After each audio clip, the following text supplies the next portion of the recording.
Aujourd'hui, je vais vous faire découvrir un lieu qui est encore caché dans Cagnes.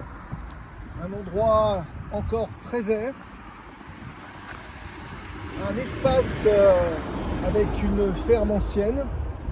Un espace de 18 000 m² que les Cagnois ne connaissent pas. Donc on s'approche, vous voyez.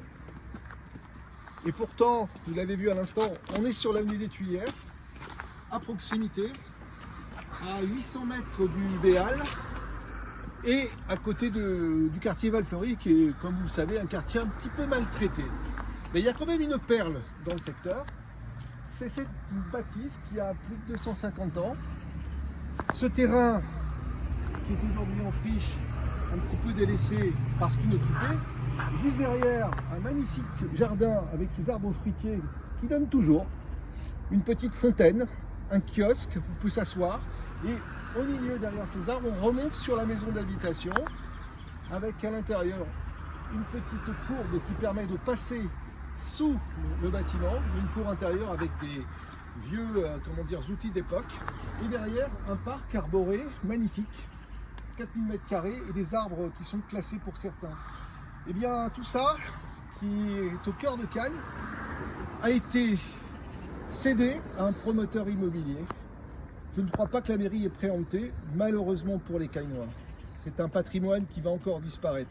Autour de moi, ici, un peu plus haut, derrière et là-bas, vous aurez des bâtiments qui vont permettre de construire 25 appartements, coût estimé autour de 12 millions d'euros. Et à la place de cette magnifique maison ancienne, je pense qu'il y aura un hôtel-restaurant qui va s'installer avec devant une petite terrasse arborée. Bref, du privatif au milieu du domaine public et autant de choses que les Cagnois n'auront pas eu.